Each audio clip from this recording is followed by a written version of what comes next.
आप सभी लोगों को मेरा नमस्कार। मैं doctor Deepak Sharma Delhi homoeopathic medical association में आप सभी लोगों का स्वागत करता हूं।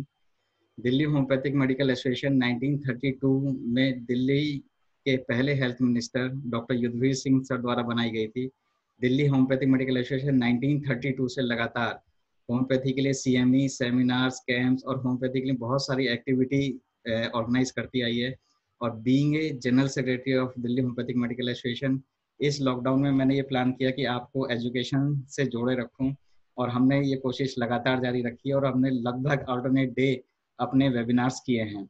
और वेबिनार्स के अलग अलग टॉपिक, ऐसे टॉपिक जो बहुत टच करते हैं जनरल प्रैक्टिस को, हमने उन पे भी काम किया। अभी हमने बहुत जनरल जनरल टॉपिक भी लिए, लेकिन पूरे लॉकडाउन में हमने कोविड-19 के ऊपर एक भी वेबिनार नहीं किया। उसकी कुछ वजह थी, क्योंकि हमें गवर्नमेंट की तरफ से कुछ रेस्ट्रिक्शंस थी। लेकिन आज हमारे साथ हैं doctor Mohit Sharma. Doctor Mohit Sharma MBBS MD psychiatrist हैं, और ये institute of human behaviour and allied sciences के कंसल्टेंट हैं। तो मैं बहुत बहुत धन्यवाद करता हूँ डॉक्टर मोहित शर्मा कि आज वो हमारे साथ हैं। बहुत छोटी सी रिक्वेस्ट पे इन्होंने हमारा इन्विटेशन एक्सेप्ट किया। और जब मेरी इनसे बात हो रही थी, तो हम लोगों ने जो टॉपिक चूज़ किया वो ये चूज़ किया कि बहुत कॉमन कॉमन फैक्टर जो इस कोविड-19 के चलते आ रहे हैं, इसके आउटकम आगे भी आएंगे, तो साइकेट्रिक बेसिस पे क्या क्या हो सकता है। क्योंकि मैं जब हम प्रैक्टिस में देख रहे हैं कि इनिशियल जैसे ही लॉकडाउन शुरू हुआ था, तो किसी को ये नहीं पता था कि सब कुछ एकदम से रुक जाएगा। इवन ऐसी सेवाएं जो कभी भी हमारे फादर या हमारे ग्रैंडफादर ने भी कभी रुकती हुई नहीं देखी, लेकिन वो भी सब सर्विसेज रुक गई। और बहुत सारे ऐसे इश्यूज आए जो एकदम लोग समझ नहीं पाए। जब इनिशियल डेज थे लॉकडाउन के, तो हमारे पास सबसे ज़्यादा जो पेशेंट आए, उसमें दो कैटेगरी मेन थी। नंबर एक कि डॉक्टर साहब मुझे तो कोरोना नहीं हो गया है, दूसरा कि आगे क्या होगा। ये दो एंजाइटी सबसे ज़्यादा थी। फिर हम जैसे जैसे लॉकडाउन की तरफ बढ़ते चले गए, हम लोगों ने पाया कि कुछ ऐसे लोग हैं जो क्वारंटीन से डरने लगे। कुछ ऐसे लोगों से भी बात हुई जो ऑलरेडी क्वारंटीन में गए, तो उनके साथ क्या फेस हुआ, उनकी साइकिक पे क्या असर आया होगा। जो लोग अभी क्वारंटीन के बारे में सुन रहे हैं, वो लोग भी डरे हुए हैं कि अगर मान लो किसी वजह से हम लोग क्वारंटीन में चले गए तो हमारा क्या होगा आगे। अगर मान लो क्वारंटीन से वापस भी आ गए तो आगे क्या क्या होगा, क्या हमारा फ्यूचर नहीं है। बहुत सारे लोग तो ये भी इशू था कि अगर हम एक बार कोरोना पॉजिटिव आ गए तो क्या हमारा जो काम है, जो हम सोशल समाज से जुड़े हुए हैं, क्या हमें समाज एक्सेप्ट कर पाएगा। तो ऐसे बहुत सारे इशू थे जो बहुत ज़रूरी हैं कि इनको सॉल्व किया जाए। क्योंकि कोविड-19 का ये जो समय है, ये बहुत सारे लोगों के लिए बहुत अच्छा भी है और बहुत सारे लोगों के लिए बहुत बुरा भी है। दोनों ही तरीके के लोग हैं, सब लोग अलग-अलग तरीके से इसको फेस कर रहे हैं। कोई कह रहा है कि नहीं ऐसा कुछ भी नहीं होगा, बाहर निकला फिर उसने पुलिस से उसको डंडे भी पड़े, या उसको कोई हर्टिंग भी हुई, उसके बाद वो घर में आकर के रह गए। ऐसे कुछ लोग जो कभी घर में नहीं रुके, बीमारी के दौरान भी वो घर में रुकना उनको बहुत मजबूरी हो गई। तो आज इन्हीं सब चीज़ों को लेकर के डॉक्टर मोहित शर्मा सर के साथ हैं, और हम बहुत धन्यवाद करते हैं डॉक्टर मोहित शर्मा सर का। डॉक्टर मोहित शर्मा सर, हमारे दिल्ली होम्योपैथिक मेडिकल एसोसिएशन में आपका स्वागत है। हमारे साथ थैंक यू। हमारे एसोसिएशन के president doctor VP Singh, president doctor Yudhishthir Singh, हमारी vice president doctor Shweta, doctor Garima हमारी treasurer, doctor Sunil organising secretary, और डॉक्टर उसामा, और बहुत सारी टीम साथ में है।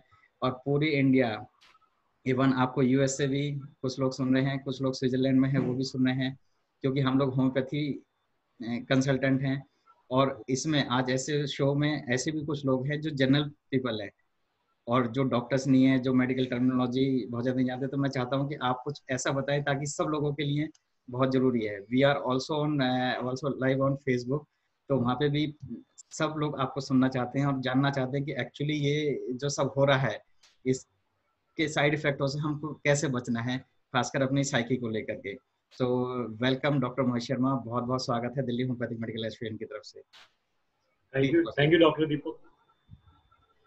Thank you, Dr. Deepak, for thank inviting me in this webinar, mental health issues during the time of COVID-19. मैं दिल्ली होम्योपैथिक मेडिकल एसोसिएशन का डॉक्टर दीपक का शुक्रिया करता हूँ कि मेरे को अपनी बातें यहाँ पे रखने का वो दिया। मैं जनरल पूरी कोशिश करूँगा, जैसे आपने स्टार्टिंग में ही कहा, कि अपनी बात सिंपल और सरल भाषा में रखें, जिससे जी। सब लोगों को एक्चुअली समझ आए एक्चुअली है क्या, चल क्या रहा है, प्रॉब्लम्स कहाँ है, और उससे हम आगे कैसे देख सकते हैं और आगे कैसे अपना जीवन व्यतीत कर सकते हैं। जी। तो बहुत इम्पोर्टेंट है हमारा मेंटल हेल्थ। हमारा मेंटल हेल्थ इम्पोर्टेंट है, यही आज की डेट में बहुत बड़ी बात है। क्योंकि अगर हम ये बीमारी आज से 15 साल पहले आई होती तो शायद कोई भी मेंटल हेल्थ के बारे में नहीं बात कर रहा होगा। तो लास्ट 15 साल में हमने मेंटल हेल्थ को प्रायोरिटाइज की करवाया है, करा है, सोच देखा है कि उसकी कितनी इंपॉर्टेंस है हमारी लाइफ में। इसीलिए आज की डेट में हम मेंटल हेल्थ इश्यूज को के रिलेटेड को लेके इतने जागरूक हैं।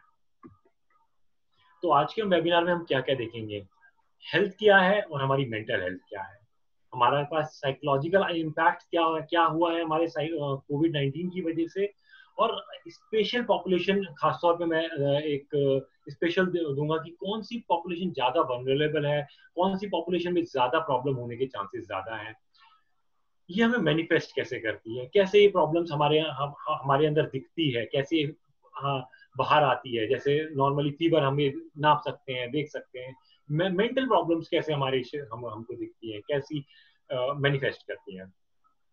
बहुत इंपॉर्टेंटली इन सारी प्रॉब्लम्स को हम कैसे कोप करें, कैसे इस दौरान हम अपने आप को बनाए रखें और कैसे अपने अंदर रेजिलियंस डेवलप करें। जैसे हमें कोविड-19 इन्फेक्शन के अगेंस्ट हमारे अपनी बॉडी के लिए रेजिस्टेंस चाहिए, उसी तरह हमें अपनी ब्रेन में, हमारे अपने माइंड में इस स्ट्रेस को लेकर के भी रेजिलियंस डेवलप करनी है। और आखिर में हम बात करेंगे कब हमें प्रोफेशनल हेल्प की जरूरत पड़ जाती है, और प्रोफेशनल हेल्प में कभी भी हमें सोचना नहीं चाहिए। अगर हम WHO की डेफिनेशन की ही बात करें, health is a state of complete physical, mental, social well-being and not merely an absence of disease। बहुत इंपॉर्टेंटली WHO ने डेफिनेशन पे फोकस किया है कि mental health is equivalent to the physical health. Mental health को आप neglect नहीं कर सकते, मेंटल वेलबींग को आप निग्लेक्ट नहीं कर सकते, उसके बगैर आप फिजिकली बेटर फील नहीं कर सकते। प्रॉब्लम कहाँ आती है? प्रॉब्लम आती है हमारे स्टिग्मा। मेंटल हेल्थ को लेकर के हम बहुत ही स्टिग्मेटाइज हैं। हमारी प्रॉब्लम है कि हम शेम फील करते हैं, हम एम्बैरस होते हैं जब हम अपनी मेंटल हेल्थ के बारे इश्यूज के बारे में डिस्कस करते हैं।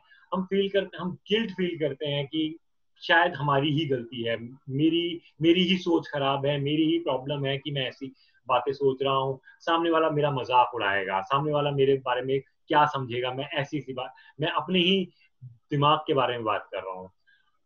उसकी वजह से शायद लोग मुझे जॉब ना दें आगे चल के, मेरा ब्रेकअप हो जाए, और इसलिए लोग बहुत ही ज्यादा प्रॉब्लम झेलते हुए भी चीजों को नेग्लेक्ट करते हैं। कोई बात नहीं, होने दो, चलने दो, स्ट्रेस है, चलने दो। बट कहीं ना कहीं हमें उस स्टिग्मा से ऊपर बढ़ के देखना चाहिए। लोग क्या कहेंगे से हमें आगे बढ़ना चाहिए और देखना चाहिए कि हम कैसे मेंटल हेल्थ के बारे में, जैसे आज हम बात कर रहे हैं, वैसे ही खुल के बात करें और उससे बाहर आए। जितनी ज्यादा हम पीछे उस चीज को छुपा के रखेंगे, उतना ज्यादा क्या होगा, हम ना ही ट्रीटमेंट लेंगे, ना ही अपनी प्रॉब्लम्स को शेयर करेंगे, और अपने आप को नेग्लेक्ट करते रहेंगे। हम बहुत कुछ करते हैं अपनी लाइफ में, बहुत सारी काम करते हैं अपनी लाइफ में अपने आप को खुश रखने के लिए। क्या वो खुश हम रह सकते हैं जब हमारा माइंड हेल्दी नहीं है, जब हम उस लेवल पे, जब हम सोच में डूबे हुए हैं, हम अपने एनवायरनमेंट को, अपनी बॉडी को बहुत तरीके से बेटर फील कराते हैं, हम बहुत सारे एंटरटेनमेंट की कोशिश करते हैं, हम बहुत सारी गैजेट्स खरीदते हैं, चीजें खरीदते हैं कि हम खुश रह सकें, हम खुश लग सकें। बट अगर माइंड हेल्दी नहीं है तो हैप्पीनेस नहीं आ सकती। तो हेल्दी बॉडी और हेल्दी माइंड जब मिलता है तो हमें हेल्दी लाइफ मिलती है, हैप्पी लाइफ मिलती है, जो हमारे लिए बहुत इंपॉर्टेंट है। क्योंकि जब तक हम खुश नहीं है हेल्दी बॉडी से, सिर्फ सिर्फ healthy body can not do anything. Mental illness mental illness जब एक इंसान को होती है तो सिर्फ उस इंसान को इफेक्ट नहीं करती, वो उसकी सारी फैमिली को, उसकी सारी कम्युनिटी को इफेक्ट करती है। और उसकी इसीलिए हमें उन लोगों को हेल्प करनी बहुत जरूरी है। कभी भी उनको ब्लेम करने ना करें, सिर्फ हेल्प इज वेरी इंपॉर्टेंट। अब हम आज के जनरल चीज के ऊपर हम अपने आज के टॉपिक पे आते हैं।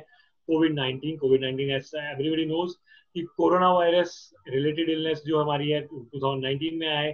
सबसे पहले फिजिकली हमें बचने के लिए, सबसे जैसे सब लोगों को पता है, wash your hands, cover your face, keep yourself clean, keep a social distance with everyone.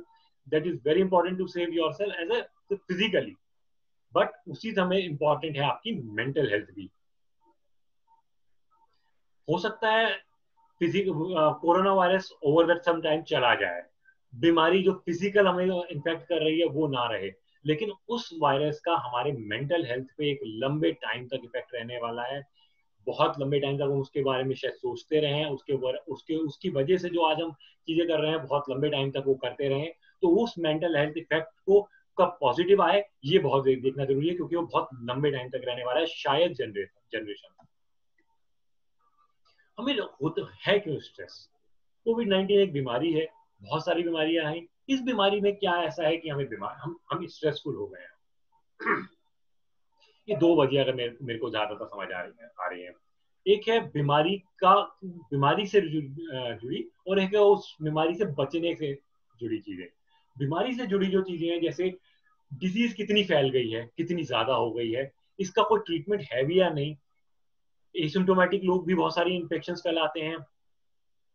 तो बहुत सारी चीजें हैं जो अभी क्लियर नहीं है हमारी बीमारी को लेकर के. इसका ट्रांसमिशन कैसे होगा? मैं सामने वाले को देखने से तो इन्फेक्शन नहीं हो जाएगा. बहुत सारे र्यूमर्स हैं, बहुत सारी प्रॉब्लम्स हैं, जिसकी वजह से इंसान स्ट्रेस में है इस सब को लेकर के. उन्हीं सब के साथ में जो इसका प्रिवेंटिव ट्रीटमेंट आया है, शायद ऐसा प्रिवेंटिव ट्रीटमेंट पूरे ग्लोब में आज तक और किसी बीमारी के लिए नहीं किया गया. मर्स और सार्स भी आए थे, लेकिन उसके लिए कभी ग्लोबल लेवल पे इतना बड़ा ट्रीटमेंट नहीं हुआ. इंडिया को तो छोड़ो, पूरे दुनिया में शायद हमारे फादर्स एंड फोरफादर्स ने भी इस तरह का ट्रीटमेंट नहीं देखा कि कन्फाइन टू होम, क्वारंटाइन हो जाओ, एक घर के अंदर आप 24 घंटे बिताओ. पूरे एक महीने से ज्यादा हो चुका है आज की डेट में, और उससे बाहर ना निकलो. दूसरा डर लोगों उससे रिलेटेड कि मेडिकल सप्लाईज नहीं है, वो पूरे प्रोटेक्टिव गियर्स, जनरल पब्लिक को भी प्रोटेक्टिव गियर्स एक पहले अभी तो काफी कम हो गया हमारे जब से प्राइम मिनिस्टर नरेंद्र मोदी जी ने कहा है कि मास्क आप नॉर्मल कपड़े से बना सकते हैं, लेकिन हर एक इंसान ज्यादा से ज्यादा मेडिकल इक्विपमेंट जो थे वो पहन के अपने आप को प्रोटेक्ट करने की कोशिश कर रहा था. ये एक नया ट्रेंड है, नई चीज आई है, और बहुत ही ज्यादा जल्दबाजी में आई है. गवर्नमेंट ने भी बहुत ही जल्दी इफेक्ट लिया है. शायद गवर्नमेंट के पास इतना टाइम ही नहीं था कि वो इस चीज में नेगोशिएशन करे, इस चीज में पब्लिक को अवेयर करे, इस चीज में पब्लिक को नॉलेज दे. लेकिन जो कुछ भी हुआ है बहुत इमीडिएट हुआ है. 1.3 बिलियन पॉपुलेशन जो बहुत ही डिफरेंट स्टेटस से बिलोंग करती है, उसकी लाइफ पे एकदम से जो बड़ा लॉकडाउन आया है, बहुत वो है. इन सब के साथ में मैं बात करना चाहूंगा मीडिया इन्फोडेमिक के बारे में. जी हाँ, जिस तरह से एपिडेमिक और पेंडेमिक होते हैं बीमारी का बताने के लिए कितनी फैली है, इसी तरह एक वर्ड होता है इन्फोडेमिक. इन्फोडेमिक मींस इंफॉर्मेशन, इतनी ज्यादा information, there is flooding of information from multiple sources, और उसमें काफी सारे रूमर्स भी होते हैं.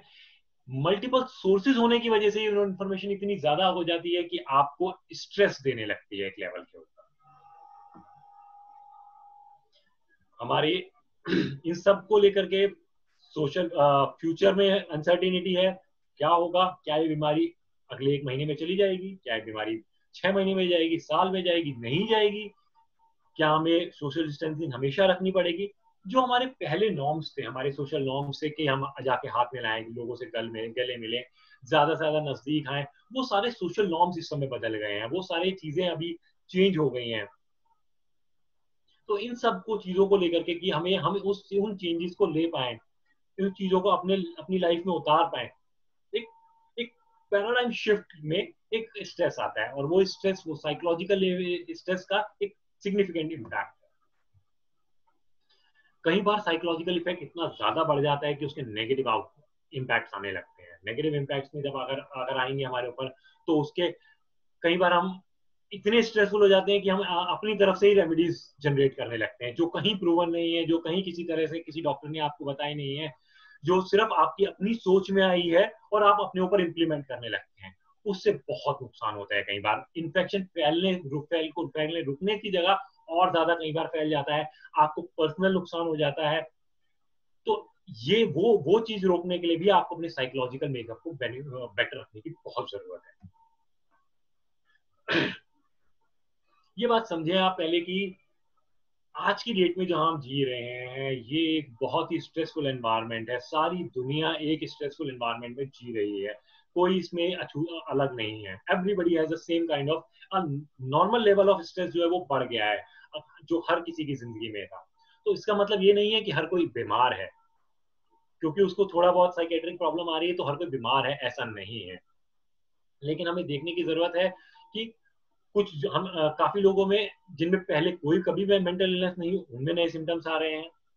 हमें जो पहले मेंटल इलनेस थी उनमें अब और ज्यादा कई बार सिम्टम्स आ रहे हैं। लोगों जो केयर गिवर्स थे उनका बर्डन काफी ज्यादा बढ़ गया है। तो क्या सिम्टम्स हैं, क्या प्रॉब्लम्स हैं जो हमें दिख रही हैं, जो हमारे अंदर आ रही हैं? एंजाइटी फियर तो सबसे ज्यादा कॉमन है। Anxiety is a very normal phenomena, very normal things जो सबको आ सकती हैं, किसी भी टाइम पे आ सकती हैं। कोई उससे कोई आपको चिंता वाली बात नहीं है। लेकिन वो जब फियर हो जाए और उसकी वजह से इंसान बहुत ज्यादा परेशान हो जाए तब थोड़ा इशू आता है। लोनलीनेस, नकारात्मक सोच आना, लोनली फील करना, चीजें ठीक नहीं होंगी, फ्यूचर में क्या होगा, लो सब कुछ ऐसा ही क्या चलता रहेगा, हेल्पलेस फील करना, ये डिप्रेशन के सिम्टम्स हैं। अगर ये आ रहे हैं तो प्रॉब्लमेटिक चीज है। बहुत सारे सोमैटिक सिम्टम्स आने शुरू हो जाते हैं, जैसे हेडेक रहना, बहुत ज्यादा लंबे टाइम तक चीजें सोचने से हमारे टेंशन टाइप हेडेक्स होना, हमारे शरीर की मांसपेशियों में अकड़न आना, हमें कुछ ऐसी सेंसेशंस महसूस करना जो एक्चुअल में बॉडी नहीं प्रोड्यूस कर रही है, हमारा माइंड उनको परसीव करने लगता है, तो उसको सोमैटिक सिम्टम्स कहते हैं, बहुत आने लगते हैं। कुछ एक्सट्रीम केसेस में लोगों को साइकोसिस भी हो रहा है। एक्यूट साइकोसिस आज की डेट में थोड़ा कॉमन हो गया है। जब हमें प्रॉब्लम आने लगती है तो कई बार हम अपने आप ने अपनी अपनी अंदर उसमें वो ग्रीफ करने लगते हैं, गुस्सा होता है, चिड़चिड़ाहटपन अंदर पैदा होती है कि मेरे साथ ही क्यों हुआ।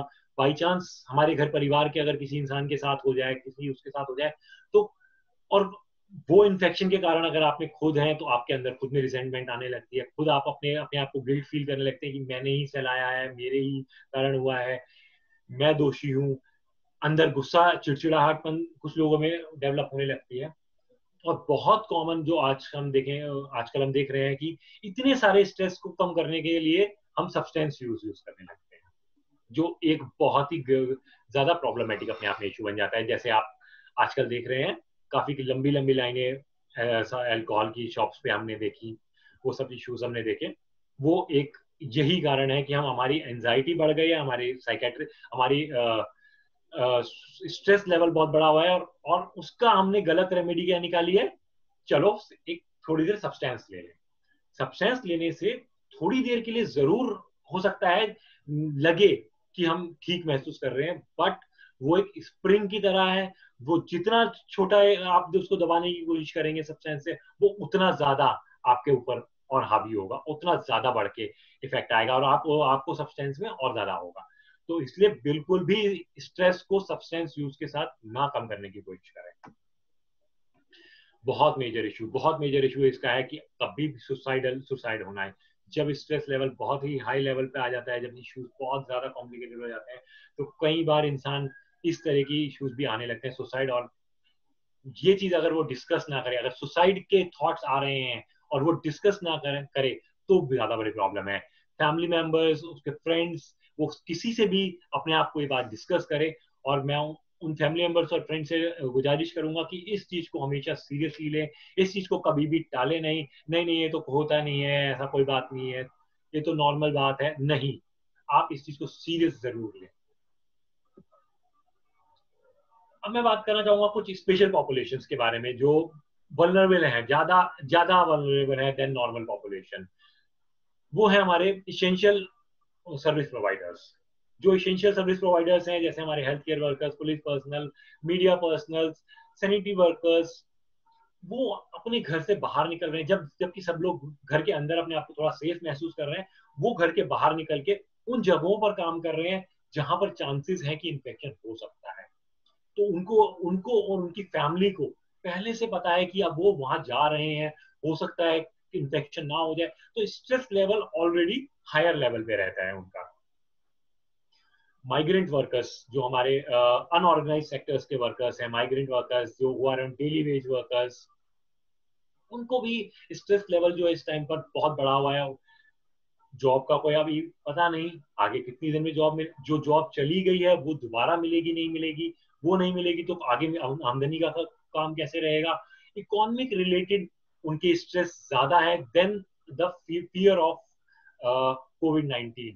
उनको इकोनॉमिक हमारी आगे कैसे बढ़ेगी, कैसे हमारी लाइफ में चीजें बढ़ेंगी, क्योंकि उनके लिए daily wages are more important than this infection.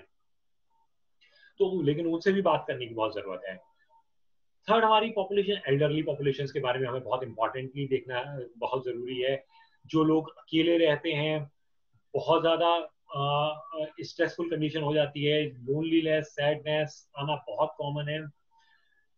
Elderly population में हमने देखा कि कोविड में भी डेथ ज्यादा हो रही है। कोविड में अगर आप डेथ परसेंटेज देखें तो एल्डरली पॉपुलेशन को ज्यादा कर रही है। तो ये डर उनके अंदर एल्डरली पॉपुलेशन में आना बहुत कॉमन है, बहुत ज्यादा है। तो उसको हमें देखना बहुत जरूरी है। नाउ इतनी सारी प्रॉब्लम्स हैं, लेकिन जरूरी नहीं है कि प्रॉब्लम्स हैं तो उसका प्रॉब्लम, क्योंकि जरूरी है प्रॉब्लम है तो उसका सॉल्यूशन भी है, तो इसलिए घबराने की जरूरत नहीं। हमें देखना है कि हम कैसे कोप कर सकते हैं, कैसे डेवलप कर सकते हैं अपनी resilience against all these odds, against all these problems. These are very simplest things.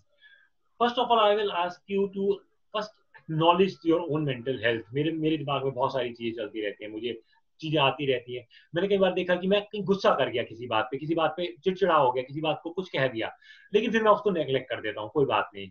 लेकिन अगर ध्यान से बैठ करके उसको मैं सोचूं कि मेरे को ये गुस्सा क्यों आया था, मैंने उस पर क्यों गलत कह दिया उसको, क्या वो वही एक इम्पोर्टेंट बात थी, या फिर मैं और किसी तरह का झगड़ा और किसी वजह से जो मेरी चिड़चिड़ाहट, मेरी एंजाइटी, मेरी इरिटेबिलिटी जो मेरी ग्लोबल पेंडेमिक की वजह से बनी है, मैं कि उसकी वजह से तो ये चीजें नहीं निकाल रहा हूँ। मैंने नोट किया है, यस, वो वजह जो ग्लोबली हमारी प्रॉब्लमेटिक वजह है, उसकी वजह से घर परिवार में चिड़चिड़ाहट पतला, उनके बीच में आपस में मनमुटाव आ जाना, कोई बहुत ही छोटी बातों पे झगड़े हो जाना कॉमन होता है, क्योंकि ओवरऑल आप टेंस्ड हैं, ओवरऑल आपको स्ट्रेस है।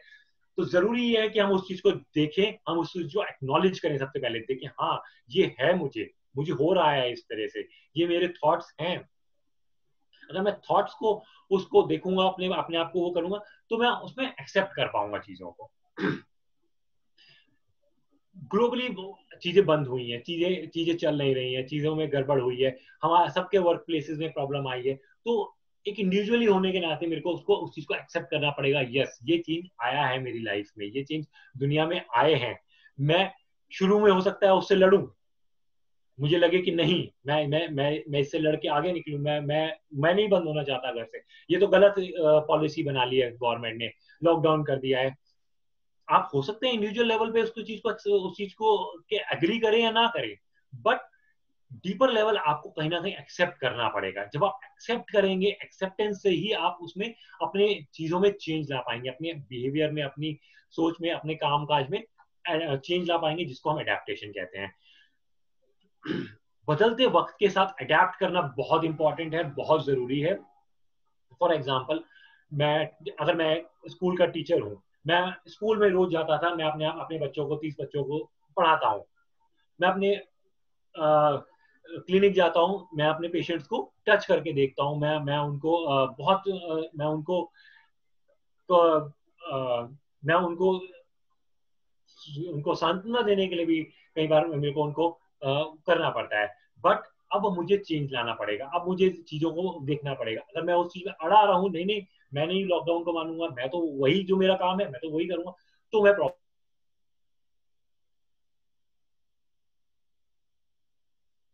so we should accept it, then we will have an adaptation phase. Yes, मैं शायद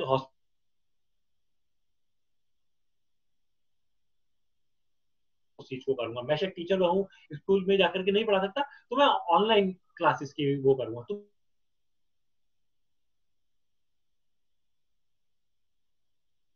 स्ट्रेटेजी हमारी लाइफ की बहुत ही जरूरी है, हमारी रूटीन वर्क हमारा डेली डेली का टाइम हमारा, हम कितने बजे सुबह उठ रहे हैं, कितने बजे सो रहे हैं, ये टाइम ये टाइम में कोई चीज नहीं होना चाहिए। ये टाइम हमारा नॉर्मल रूटीन की तरह चलना चाहिए। चाहे हमारे लाइफ में कुछ भी प्रॉब्लम्स आई हैं, हमारी लाइफ में कोई भी अडेप्टेशन हमें करने की जरूरत है, लेकिन हमारी रूटीन जो डेली एक्टिविटी है, हमें कितने बजे में, अगर मैं सुबह 6:30 बजे 6 साढ़े 6 बजे में उठता हूँ तो उस समय उठना है। अगर मेरा रात को सोने का टाइम 10 साढ़े 10 बजे है, 11 बजे है, तो उस समय मेरे को सोना है। उसमें उसमें मैं, क्योंकि मैं सिर्फ घर में हूँ, मैं पूरे दिन में कुछ ना भी करूँ, सिर्फ टीवी देखता रहूँ पूरे दिन में, मैं सिर्फ फेसबुक को आगे पीछे करता रहूँ, नहीं, मुझे सिर्फ टाइम स्पेंड नहीं करना है, मुझे एक रूटीन बनाना है जिससे मेरी मेंटल हेल्थ बेटर होगी। रूटीन में आप जरूर जोड़ें, जैसे मैंने बताया, सुबह उठने का और रात का सोने का टाइम फिक्स, उसमें कोई डाउट नहीं होना चाहिए। Morning exercises definitely, physical as well as mental exercises. Meditation बहुत इंपॉर्टेंट है, उसमें कोई आप कोई उसमें वो नहीं। फिजिकल एक्सरसाइजेस भी करें, आपकी बॉडी भी बहुत जरूरी है, और आपकी मेंटल एक्सरसाइजेस, मेडिटेशन करें। घर में सिर्फ आपको स्क्रीन फ्री टाइम देना बहुत जरूरी है। सिर्फ स्क्रीन पे बैठे रहना किसी भी तरह से हमेशा ठीक नहीं है। हाँ, आपको इंटरनेट पे डेफिनेटली वर्क फ्रॉम होम कर रहे हैं आप बहुत सारा इस समय इंटरनेट यूज होना करना पड़ता है, तो स्क्रीन पे टाइम बिताना होता है, आप बिताते हैं, तो इम्पोर्टेंट भी है, बट उसके लिए वो भी रूटीन में ओवर द टाइम। घर में रहते हुए अपने नॉर्मल आपकी अपनी जो कंपन आपकी जो ओवर द टाइम इच्छा रही है कि मैं जिंदगी में क्या करूं, मेरी जिंदगी में कैसे अच्छा टाइम बीतना चाहिए, मेरी जिंदगी में कैसे मेरे को अपना टाइम बिताना चाहिए, वो सारी चीजें आप उसमें दें कि हाँ, मैंने सोचा था मैं ऐसा करा करूंगा, मैं ऐसा करूंगा, वो सारे अपने पुराने थॉट्स को अलाइन, क्रिएटिव बने चीजों में। मैं इसको इस तरह से करा जा सकता है, इसको नई तरीके से करके देखता हूँ,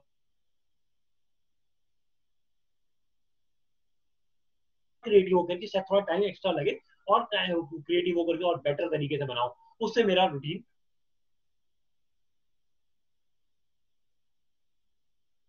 तो बच्चों के साथ, अपने ओल्ड एज फादर मदर के साथ, अपने स्पाउस के साथ टाइम स्पेंड करें, नॉर्मल बातें करें, अपने गेम्स खेलें, लूडो, चेस, कैरम, जो आपके पास इंडोर गेम्स हैं जरूर खेलें उनके साथ। थोड़े पजल्स गेम जरूर खेलें, आपके माइंड को मेंटल हेल्थ बीइंग के लिए बहुत इंपॉर्टेंट रहेंगे। पजल गेम्स कुछ जरूर खेलें, जैसे आपके न्यूज़पेपर्स में भी पजल गेम्स आते हैं, ऑनलाइन खेलना चाहे ऑनलाइन खेलें, पजल गेम्स खेलें, और विद फैमिली मेंबर्स खेलें। बहुत जरूरी है अपने अपने मेंटल पीस को की प्रोटेक्शन। कैसे करेंगे मेंटल पीस की प्रोटेक्शन? मेंटल पीस की प्रोटेक्शन जरूरी है, र्यूमर से बचें, ऐसी अफवाहों से जो गलत हैं, ऐसी अफवाहों से जिनका जिनका नॉर्मल चीज से कोई सरोकार नहीं, उन र्यूमर्स से बचें। ये र्यूमर्स आपके माइंड पे बहुत ज्यादा गहरा और लंबा प्रभाव छोड़ती हैं। बहुत सारे लोग आपको र्यूमर्स में फंसाना चाहते हैं, उनकी अपनी अपनी अपनी रीजंस की वजह से। आपने भी देखा होगा, र्यूमर्स इतने ज्यादा नेगेटिव इम्पैक्ट डाल सकते हैं, सिर्फ कोविड ही नहीं, बड़े बड़े राइट्स कराए हो सकते हैं र्यूमर्स की वजह से। तो र्यूमर्स से बचना हमेशा जरूरी है, आपकी मेंटल हेल्थ, अपनी मेंटल पीस, अपनी मेंटल वेलबींग को बचाने के लिए। Do not trust news which are not trustworthy. सिर्फ वही न्यूज और वही चीजें, वही चीज वो देखें जो आपको ट्रस्ट, जो गवर्नमेंट ऑफिशियल साइट से हैं, जो WHO की साइट से हैं, जो ऑफिशियल चीजें हैं, उसी को ट्रस्ट करें, वरना रूमर्स फैलते हैं और ज्यादा प्रॉब्लम बढ़ती है। चाहे ठीक इन्फॉर्मेशन भी हो, लेकिन too much is always too much. Don't not to take, मैं आपको पहले ही ऑलमोस्ट थोड़ा उसके बारे में बताया था, infodemic. Yes, too much information is infodemic. अब टू मच इन्फॉर्मेशन से बचना बहुत जरूरी है।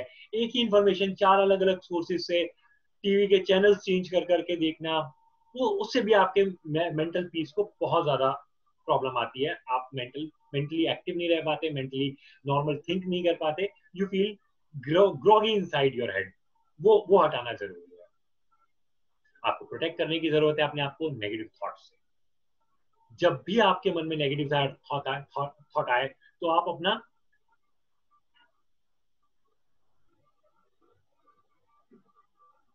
तो फिर से मेरी पहली बात जो, एक्नॉलेज योर मेंटल हेल्थ। जब भी आपको कोई नेगेटिव थॉट आए, हमेशा एक्नॉलेज योर मेंटल हेल्थ कि ये मेरा नेगेटिव थॉट आया है, मुझे इससे बचना है, मुझे इसको आगे नहीं बढ़ाना।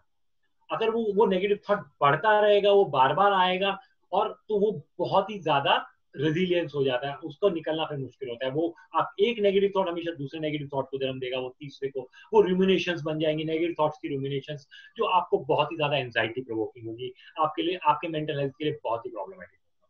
तो ऑलवेज एक्नॉलेज मेरा नेगेटिव, मेरे को नेगेटिव, मेरा ये जो थॉट है ये नेगेटिव है, ये this is not going to help me in a good way, stop it, throw it out of my mind, नहीं मुझे इसकी जरूरत है।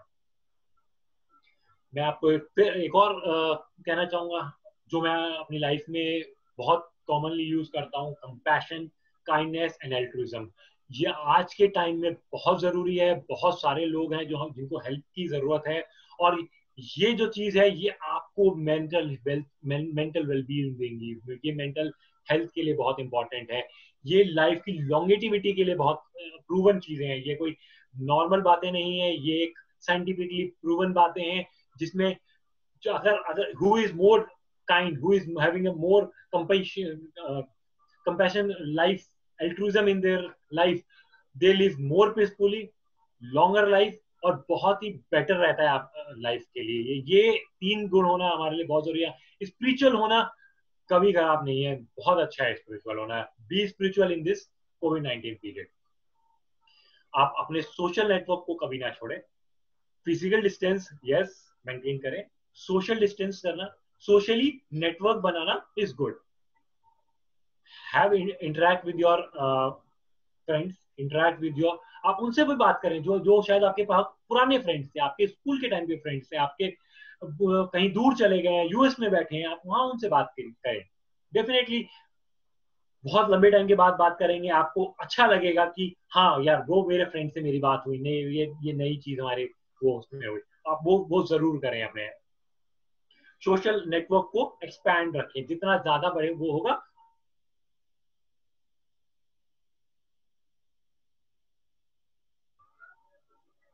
जैसे कि मैं आप ऑलरेडी बता चुका हूं, अपने आप को एक्सरसाइज में,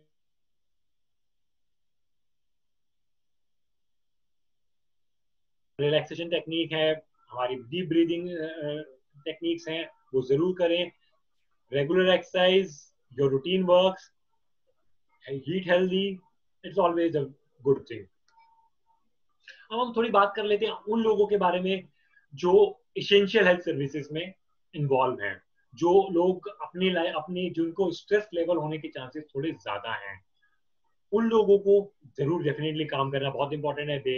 as you all are doctors, you seeing कि हाँ, घर में नहीं बैठ सकते, हमें जाना है, हमें काम में उस समय पहुंचना है, हमें उस जगह में काम तो करना ही पड़ेगा।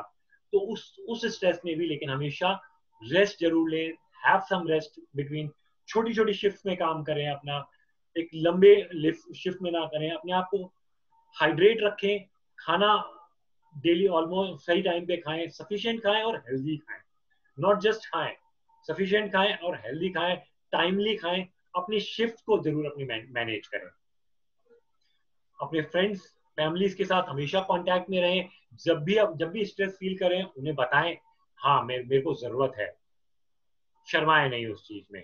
सब्सटेंस यूज, जो हमेशा मैं हमेशा बोलता आया हूँ, सब्सटेंस यूज डेफिनेटली अवॉइड करना है। किसी भी लेवल का स्ट्रेस हो, किसी भी लेवल की चीजें हो, आप सब्सटेंस यूज में को अवॉइड करें, बगैर आप हेल्थी लाइफ नहीं फिजिकली और खासतौर पर मेंटली नहीं बिता सकते। और आजकल के स्ट्रेसफुल कंडीशन में सब्सटेंस यूज करना बहुत कॉमन है, बट बहुत प्रॉब्लमेटिक है, खासतौर पे हेल्थ प्रोवाइडर्स में। चलो आज मुझे नींद नहीं आ रही, एक नींद की गोली ले ली, नहीं, वो नींद की गोली भी एक दिन की आपकी हैबिट डेवलप कर सकती है, आप उसको याद रखें। तो बिना प्रोफेशनल हेल्प के आप उस चीज को इंडिविजुअली ना ले, हमेशा अपने कोलीग से बात करें, उनसे हेल्प लें।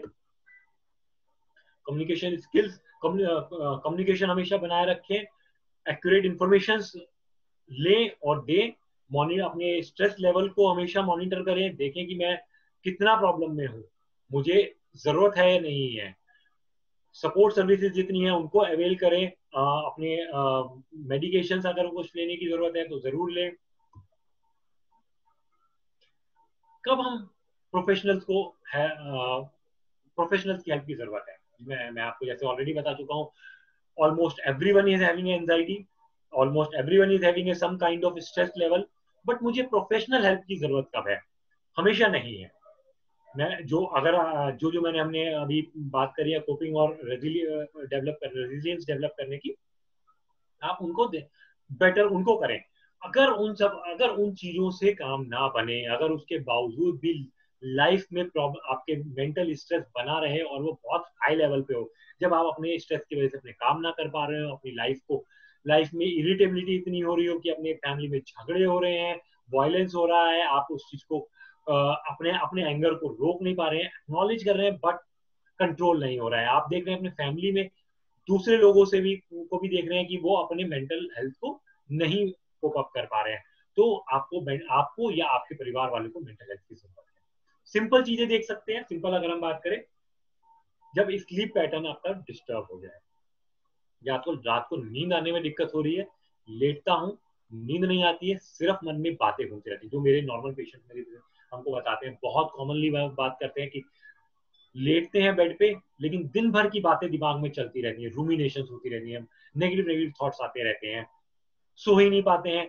सुबह जब उठते हैं तो लगता है बहुत टायर्ड हूँ, समझ नहीं आ रहा कैसे अपनी जिंदगी आगे चलाऊं। वो उस लेवल पे आपको हेल्प की जरूरत है। आप सब्सटेंस ले रहे हैं, बहुत ज्यादा एक्सेसिव अमाउंट में हो गया है, आप छोड़ना चाहते हैं लेकिन लेना पड़ रहा है, क्योंकि उसके बगैर जिंदगी नहीं चल रही है, उसके बगैर मेरे को विड्रॉल सिम्टम्स आ रहे हैं, मेरे को एंजाइटी हो रही है, मेरे को हाथ पैर में पैल्पिटेशंस हो रहे हैं, ट्रेमर्स हो रहे हैं, नींद नहीं आ रही है, तो मेरे को प्रोफेशनल हेल्प की नीड बहुत जरूरी है।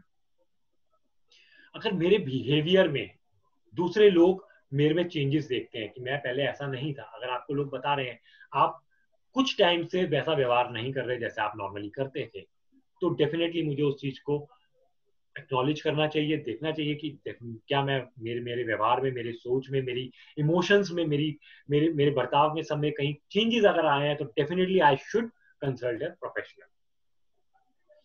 और सबसे लास्ट लेकिन सबसे इंपॉर्टेंट, अगर मुझे कभी भी सुसाइडल विचार आया, सबसे पहले मुझे अपनी फैमिली मेंबर्स को बताना है, सबसे पहले मुझे उनको वो अपने वेल विशर्स को बताना है, और डेफिनेटली वो थॉट्स अगर वो थोड़े भी ज्यादा आ रहे हैं, प्रोफेशनल हेल्प लेनी है।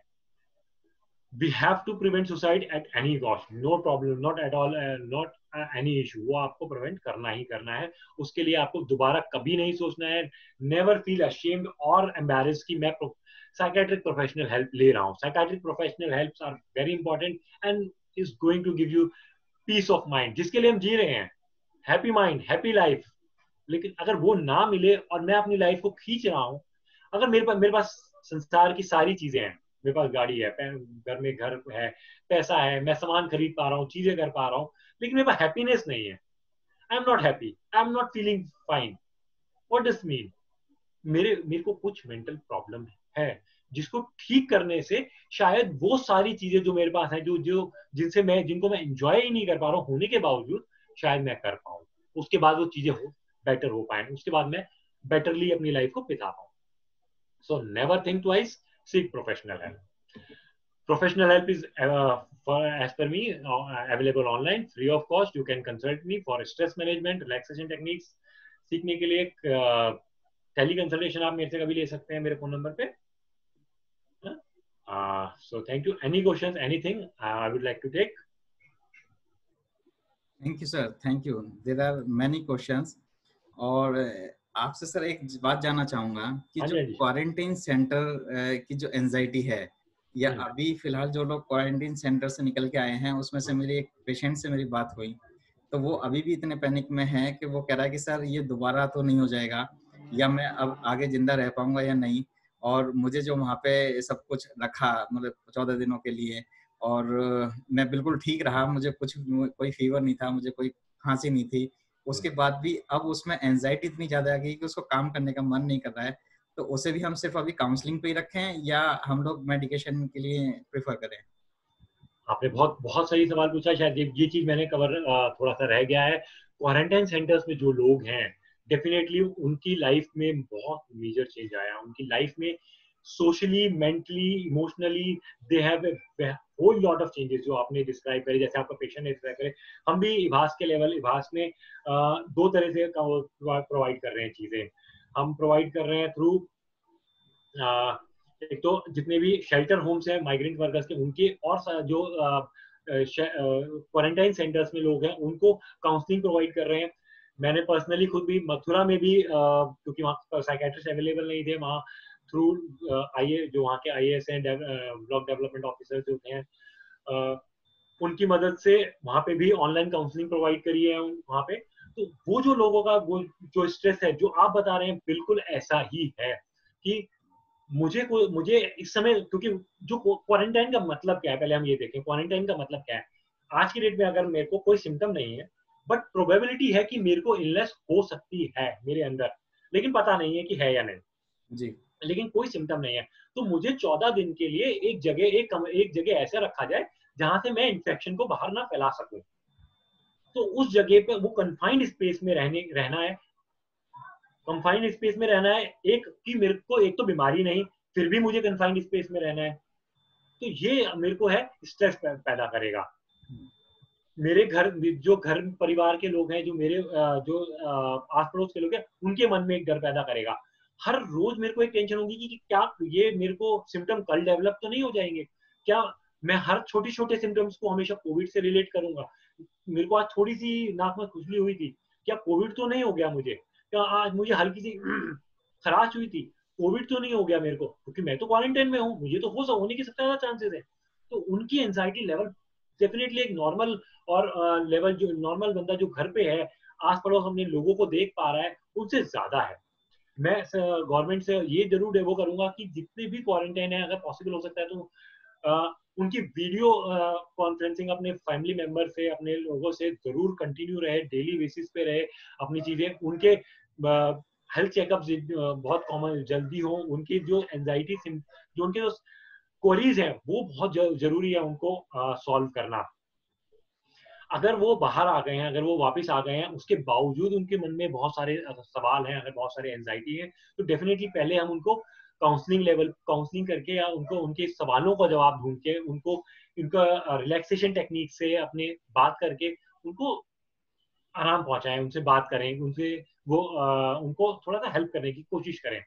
लेकिन बाई चांस जो मैंने अभी सिम्टम्स बताए, अगर वो ज्यादा सिवियर हो रहे हैं, अगर वो अभी भी उन चीजों को लेकर के बहुत ज्यादा परेशान हो रहे हैं, तो डेफिनेटली ट्रीटमेंट, मेडिकेशन ट्रीटमेंट का उनको जरूर हेल्प कर पाएगा। जी, थैंक यू। हमारी चैट में विदुषी हैं, इन्होंने एक सवाल पूछा है, is there any difference between corona depression और अदर टाइप ऑफ डिप्रेशन? हाँ, देखिए डिप्रेशन क्या है, मैं अगर हम उसमें आए, डिप्रेशन क्या है? डिप्रेशन ये हमारे अंदर की अवस्था है, हमारे अंदर के की भावना है, हमारे अंदर की फीलिंग है, हमारे अंदर का इमोशन है। ये हमारे अंदर है, ये हमारे बाहर नहीं है। हमें हो सकता है जब डिप्रेशन हो रहा हो तो लोनली फील हो कि कोई हमारा नहीं है, हमारे साथ होते हुए भी लोग हमारे नहीं है, हमारे अपने नहीं है। हमारे विचार अपने अपने खुद के विचार ऐसे हो जाए कि ये सब चीजें बेकार हैं, जो जीवन में हो रहा है सब बेकार है, सारी चीजें खराब हैं, जो मेरे पास है सब बेकार का है और आगे कभी अच्छा होगा ही नहीं।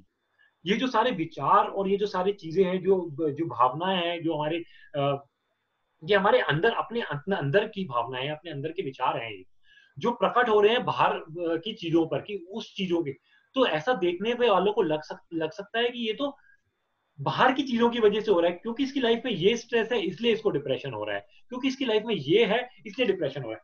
बाहर की चीजें आपको जरूर व्यथित कर सकती हैं कि हाँ यार, किसी के लाइफ में कोई भी प्रॉब्लम आई, किसी के लाइफ में इन्फेक्शन आ गया, कोरोना किसी के घर परिवार में आ गया, तो वो व्यथित जरूर कर सकती है। लेकिन जब वो पूरी तरह डिप्रेशन बन जाएगा तो डेफिनेटली वो अंदर की व्यथा है, उसके अंदर की सारी तकलीफें हैं, वो चीज किसी और डिप्रेशन से सेपरेट नहीं हो सकती। वो डिप्रेशन इसलिए डिप्रेशन है, वजह उसकी हो सकती है, लेकिन डिप्रेशन डिप्रेशन है। बहुत अच्छे, बहुत बढ़िया, थैंक यू सर। एक और क्वेश्चन है वंदना मनोचा का, how to handle hysterical patients who after watching news all days and call us? जैसे ये रियली एक प्रॉब्लम है। इसके लिए तो मैं एक केस भी आपको बताता हूँ कि जब ये लॉकडाउन शुरू हुआ था तो उस समय न्यूज़ इतनी ज़्यादा पब्लिश हो गई, इतनी सारे न्यूज़ चैनल्स, इतने सारे व्यूअर्स, तो हमारे पास एक फीमेल पेशेंट आई जो ये सिम्टम लेकर के आई कि मेरे को थ्रोट में कुछ फंस रहा है, मुझे ऐसे लग रहा है जैसे मेरे को हेडेक हो रहा है, मुझे लग रहा है कि शायद सर फीवर भी हो रहा है। हमने उसको एग्जामिन किया, there is nothing, throat is normal, उसकी pulse normal, BP is quite good, सभी कुछ ठीक। लेकिन हमने जैसे जैसे उसको बैठाया, काउंसलिंग की, तो हमें पता लगा कि उसने इतनी ज्यादा न्यूज देखी हुई है कि उसने कोरोना जैसे सिम्टम अपने अंदर प्रोड्यूस कर लिए। दैट इज कॉमन, ये सबसे मैक्सिमम फियर था। And because sir we are all homeopath, और हम लोग होम्योपैथ जितने भी पेशेंट होते हैं वो मेंटल साइकी पे जाकर के ही ट्रीटमेंट करते हैं। तो हमने उस समय अपनी एक मेडिसिन यूज करी, एकोनाइट नेपिलिस 200 की एक डोज में। 15 मिनट के अंदर वो शांत हुई। और उसके बाद मैंने उससे पूछा कि मैंने कहा आपको अभी क्या लग रहा है? उन्होंने कहा हाँ सर, सर का दर्द भी गायब है, मेरा ठीक है, मैं बहुत अच्छी लग रही हूँ। तो मैंने उनको समझाया कि ये काउंसलिंग का भी पार्ट है, और मैं आपको समझा रहा हूँ कि आप न्यूज़ ना देखें। और ये सबसे अच्छा फैक्टर रहा मेरी पूरी प्रैक्टिस में, जिनको भी मैंने ये सलाह दी कि अगर आपको न्यूज़ देखनी भी है तो मॉर्निंग और इवनिंग, वो भी किसी एक पर्टिकुलर चैनल जो भी बहुत ऑथेंटिक सोर्स हो, सिर्फ वही देखनी है। इसके अलावा आप सिर्फ अपने बाकी काम कीजिए। अगर हम कोरोना की इस नेगेटिविटी में आज जी रहे हैं, तो मेरे साथ भी ऐसा ही हुआ कि जब लॉकडाउन शुरू हुआ, इतना सब कुछ प्रोपेगेंडा हुआ, तो मेरे फैमिली का प्रेशर आया कि डॉक्टर साहब आप भी नहीं जाओगे, आप प्रैक्टिस नहीं करोगे। उसकी वजह से, इतने प्रेशर की वजह से मुझे एक दिन छुट्टी भी करनी पड़ी। लेकिन वो पहला ऐसा दिन था जिस रात मुझे नींद नहीं आई, और मुझे लगा कि यार अगर आज मैं भी रुक गया तो फिर काम कौन करेगा। तो मैंने अपने घर वालों को समझाया कि अगर आप चाहते हो कि मैं ठीक रहूं तो मुझे कल से जाने दो। हमने काम शुरू किया और हमने बहुत सारे पेशेंट्स की काउंसलिंग की है। सर हमने इसी दौरान डिस्टेंसिंग मेंटेन करके आधे आधे घंटे से ज़्यादा काउंसलिंग की है, अपनी मेडिसिन दी हैं। Homeopathic medicine are also doing wonders in this period. और हमने वो जो एंजाइटी जिस केस के मैं बात कर रहा था, हमने उसका 24 आवर वाल के बाद फीडबैक लिया, देयर इज नो सिम्टम। वो रिलैक्स थी, बहुत अच्छी थी। और उसने मुझे स्पेशल थैंक यू भी बोला कि क्योंकि उससे पहले फिर उसने मुझे 24 घंटे बाद ये बताया कि वो ऑलरेडी एक फिजिशियन के पास भी जा चुकी थी। ऑलरेडी एक हमारे यहाँ होली चिल्ड्रन नर्सिंग होम में एक सीनियर साइकेट्रिस्ट भी बैठते, उनके पास भी विजिट किया। उसने अपनी गायनेकोलॉजिस्ट के पास भी किया, गई कि सर मुझे ये सब सिम्टम्स आ रहे हैं और मुझे कोरोना हो सकता है। तो लेकिन एकोनाइट वाज डूइंग वंडर। ये होम्योपैथी भी क्योंकि साइकी के ऊपर डिपेंड करती है, इसके बारे में भी और थोड़ा बताऊंगा। ऐसे हम थोड़े से क्वेश्चंस पूरे कर लेते हैं सर। तो जब मैं बात कर रहा था जो कोरोना की नेगेटिविटी है, इसके अलावा मैंने कोरोना की पॉजिटिविटी बहुत ज्यादा देखी। आज कोरोना ने आज हमें अपनी फैमिली के साथ रहने का एक टाइम दिया है। उसने हमें बताया है कि हम पूरी अर्थ पे एक कचरा फेंक रहे थे जो अब नहीं फेंका जा रहा है। तो आज अर्थ बहुत खुश है, पॉल्यूशन लेवल बहुत खत्म हो गया, इवन ओजोन की लेयर है वो ठीक होती चली जा रही है। हम लोग अगर आज भी नेगेटिव और आज भी नहीं सुधर पाए, या आज भी हम नेचर के बारे में नहीं जान पाए, तो शायद इससे बड़ा और कोई मौका नहीं मिलेगा। तो मैंने कोरोना की हमेशा पॉजिटिव चीजें सीखी, और मैंने पाया कि जैसा आपने सलाह दी कि मैं एक्सरसाइज भी करूं, मेंटली एक्सरसाइज भी करूं। आज मैं कई साल, शायद मुझे 15 साल होने जा रहे हैं प्रैक्टिस को, शायद 5 से 6 साल बाद मैं इतनी ठंडी हवा शाम को जाकर के जब छत पे बैठता हूँ तो मुझे लगता है कि यार कितने साल हो गए कि हम लोग शाम को प्रैक्टिस ही करते हैं और हम लोग ये हवा नहीं खा पाए। तो इसके लिए मैं कोरोना का हमेशा थैंक यू बोलता हूँ कि वो आया और उसने हमें जीने की कला को सीखने का एक मौका दिया है। तो ये बहुत अच्छा है सर। हम क्वेश्चंस पे चलते हैं। बिल्कुल, मैं इस बात पे आपको थोड़ा सा और बढ़ाना चाहूंगा, अगर आप थोड़ा मेरे को 2 मिनट दें। आराम से सर प्लीज। हाँ, जो आपने बात कही बिल्कुल सही बात कही। मैं उसमें ये और ऐड करना चाहूंगा। डेफिनेटली हमें बहुत पॉजिटिव मिला है। हम अभी तक जो लाइफ में दौड़ रहे थे कि हमारी लाइफ में बहुत सारा खर्चा है, हमें उस खर्चे के लिए बहुत सारे पैसे कमाने हैं, और उस पैसे के लिए हमें बहुत सारा स्ट्रेस लेने की जरूरत है, बहुत ज्यादा अपने आप को एक्सर्शन करने की जरूरत है। जबकि हमने इस कोरोना लाइफ में हमने वो देखा, हमारे खर्चे बहुत ज्यादा नहीं है, हमारी लाइफ में स्ट्रेस कम हो सकता है, हमारी लाइफ को में काम इतने ज्यादा लेवल पे करने की हमें जरूरत नहीं है, और हम अपने टाइम को अपनी फैमिली के साथ, अपने वेल विशर्स के साथ बहुत अच्छे से, बहुत खुशी से बिता सकते हैं। उनके साथ हम अपने चीजों को शेयर कर सकते हैं, वो टाइम हमें मिलेगा। सिर्फ पैसा कमाना है क्योंकि हमारे खर्चे ज्यादा हैं, वो जरूरी नहीं है, हमारे खर्चे कम हो सकते हैं। बिल्कुल, और हम बिना जंक फूड के रह सकते हैं। रह सकते बहुत, और जितना भी हमारा जंक फूड है या मिठाइयाँ हैं वो हमारे घर में बन रही हैं। हमें पता लग रहा है कि हम लोग जो हेल्दी फूड जितना हम खा सकते हैं वो शायद बिना कोरोना के नहीं खा सकते थे। बहुत एक लाइफ हैबिचुअल हो गई। आज ऐसे लोग जो परिवार के साथ टाइम नहीं दे पाते थे, आज पूरा पूरा टाइम दे रहे हैं। पॉजिटिविटी है। हमने लगभग सर 1000 से ज्यादा मरीज की काउंसलिंग करी है और उनको बताया है कि आप अपना एक शेड्यूल बनाइए, मॉर्निंग में उठिए जैसा आपने हमें सब एडवाइस किया। एक क्वेश्चन और है सर डॉक्टर सुनील पवार का, कि इतने कम ड्यूरेशन में जो मतलब जैसे कोरोना का पीरियड आया, इतने कम ड्यूरेशन में स्ट्रेस सुसाइड में कैसे बदल जाता है? तो ऐसे पेशेंट क्या पहले से ही साइकेट्रिक पेशेंट रहे होंगे? एक बार थोड़ा सा दोबारा से बताएंगे मेरे को, थोड़ी सी सर डॉक्टर सुनील पवार हैं, उन्होंने क्वेश्चन पूछा है कि ये जो इतना कम ड्यूरेशन था स्ट्रेस वाला जो कोरोना वाला है, तो वो टेंडेंसी सुसाइडल टेंडेंसी में कैसे बदल जाती है? क्या वो पहले से ऐसे कोई साइकेट्रिक पेशेंट रहे होंगे या वो अभी की स्ट्रेस से सुसाइड में कन्वर्ट हो गए? डॉक्टर साहब, जैसे मैंने पहले भी अपनी स्लाइड में थोड़ा उल्लेख किया था कि इतने बड़ा स्ट्रेस है ये दोनों तरह के लोगों को प्रॉब्लम कर सकता है। जिनको कोई भी आज तक मेंटल इलनेस नहीं थी, किसी भी तरह के इशू नहीं थे, उनको भी मेंटल इलनेस आ रही है। हम देख रहे हैं उनको भी प्रॉब्लम्स, मेंटली प्रॉब्लम्स आ रही है। वो ऐसे पेशेंट भी हमें मिल रहे हैं, न्यू पेशेंट्स। और जिनको पहले से ऑलरेडी मेंटल इलनेस थी, उनमें न्यू सेट ऑफ सिम्टम्स हम देख रहे हैं, अलग तरीके से चीजें देख रहे हैं।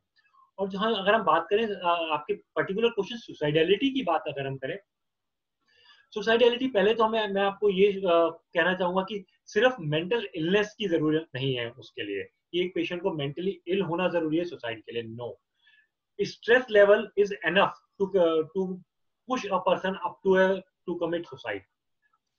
कुछ लोग सिर्फ स्ट्रेस कुछ लोग सिर्फ इतना एक मोमेंटरी स्ट्रेस से भी सुसाइड कर लेते हैं कि आज झगड़ा हुआ, बहुत ही एक्सट्रीम ऑफ इमोशंस में पहुंच गए and had some committed some very bad. वो कुछ लोगों में होता है लंबे टाइम तक कुछ थॉट्स चलते रहते हैं, नहीं जीवन में प्रॉब्लम है, डिप्रेशन चल रहा है, उनको एंजाइटी लेवल चल रहा है, जीवन में प्रॉब्लम है, नहीं मैं कोप कर पा रहा, मुझे अपने लिए कुछ करना चाहिए, मैं कुछ नहीं कर पाऊंगा। वो अपना फिर सुसाइडल प्लान्स बनाने शुरू करें, नहीं मैं सबके लिए बोझ बन गया हूँ घर में, मैं इससे अच्छा अपने आप को कमिट कर लूं। वो एक अलग प्रोसेस है। वो एक प्रोसेस के थ्रू पेशेंट अपने लिए वो सुसाइड कमिट करता है। वो एक डिप्रेशन के फेज से गुजरते हुए वो करता है, एक वो फेज है। कुछ हम देखें, कुछ सोशो इकोनॉमिक फेज वजह होती है सुसाइड की। जैसे हमने देखा होगा पहले फार्मर्स के suicide due to socio economic conditions, उनमें कोई मेंटल इलनेस नहीं है, उनमें कोई ऐसा नहीं है, लेकिन हाँ स्ट्रेस जरूर है सोशल लाइफ की वजह से, इकोनॉमिक कंडीशंस की वजह से मेंटल वेलबींग खराब हो गई है। मेंटल स्टेटस जो है, मेंटल स्टेटस ठीक है बट मेंटल वेलबींग नहीं है। Person is feel so stressed out that committing a suicide is they feel as a better option। वो इशू आता है। तो जो स्ट्रेस आज की डेट में आया है हमारे कोविड, उसमें सुसाइड को अगर हम देखें, उसमें भी कई अलग अलग इश्यूज के साथ में है। कुछ हमने लोग ऐसे भी देखे हैं जो छत से कुछ हमने अपने ही पास में पेशेंट देखे, जैसे दूसरे हॉस्पिटल में, क्योंकि वो क्वारंटाइन में थे, लोगों को ऐसा लगा कि वो छत से कूद रहे हैं। लेकिन जब हमने उनको हॉस्पिटल हमारे पास में आया, हमने देखा, हमने उनको असेस किया, तो वो पहले से ही मानसिक रूप से प्रॉब्लम में थे, उनके साथ व्यवहार ठीक नहीं किया गया, तो वो छत से कूद नहीं रहा था।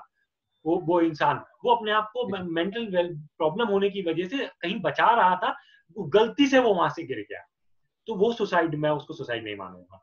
लेकिन हाँ, और कुछ लोग कुछ अलग अलग और भी चीजें सुनने में आई है, लेकिन स्ट्रेस लेवल पे डिपेंड करता है। वो बाई चांस वो थोड़े टाइम में भी बहुत ज्यादा हो सकता है और लंबे टाइम तक भी थोड़ा थोड़ा बना रह सकता है। That's great sir. आपकी सबसे अच्छी बात तो ये लगी कि आप इतने मुश्किल समय में भी आप सब पेशेंट्स के साथ में और फ्री ऑनलाइन कंसल्टेशन दे रहे हैं। आपने सबको नंबर भी दिए हैं।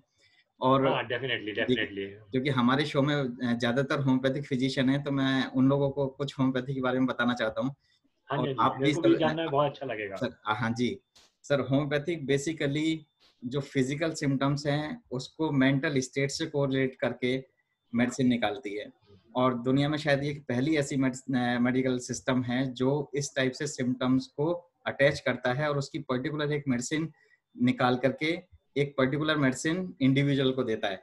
इसके मैं कुछ एग्जांपल आपको बताना चाहता हूँ कि अगर हम बात करें, आप स्क्रीन पे देख रहे होंगे कि सिर्फ फियर की मतलब डर क्यों है। अब जब डर की बात आती है तो मेरा एक पेशेंट आया मेरे पास लॉकडाउन के कुछ 2-3 दिन बाद ही। तो मैंने उनको समझाया कि मैंने कहा सर आप देखना ऐसे स्ट्रेस मत लेना, क्योंकि आप ऑलरेडी डायबिटिक हो और आप बिजनेसमैन हो, आप परेशान हो जाओगे, तो इसके लिए आपको ज़्यादा टेंशन लेने की ज़रूरत नहीं है। मैंने बहुत सारा समझाने के बाद जब पाया तो उन्होंने कहा कि डॉक्टर साहब एक बात बताइए कि मैं स्ट्रेस क्यों ना लूँ? इतनी सारी न्यूज़ है, सब कुछ बंद हो रहा है और ये भी नहीं पता कि कब खुलेगा, कब ओपन होगा, मेरा कब बिज़नेस ओपन होगा, तो मैं स्ट्रेस क्यों ना लूँ? ऐसा कौन-सा मेरे पास अच्छी चीज़ है कि मैं स्ट्रेस ना लूँ?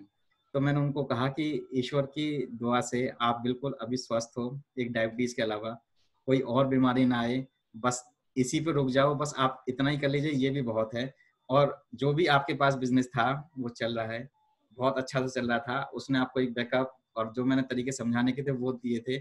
फिर हम जब एंजाइटी को डिफाइन करते हैं, फियर को डिफाइन करते हैं, तो हमारे पास अलग-अलग सिम्पटम्स, अलग-अलग पर्टिकुलर, मतलब पूरे वर्ल्ड में एक यही ऐसी मेडिसिन है, मेडिसिन ऑफ सिस्टम है होम्योपैथी, जहाँ पे हर चीज को अलग-अलग डिफरेंशिएट करके अलग-अलग मेडिसिन आती हैं।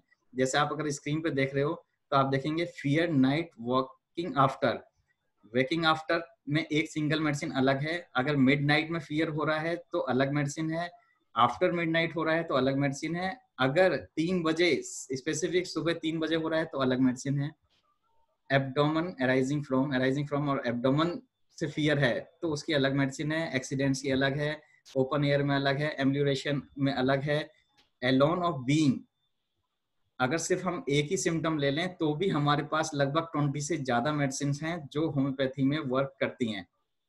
तो हमें होम्योपैथी में काम करने के लिए हमें ये पूछना पड़ता है, जैसे सर आपके पास कभी पेशेंट आते होंगे, आपने पूछा होगा कि नींद नहीं आ रही है तो आपने अपनी नींद की कोई टैबलेट दी, नींद आ जाएगी।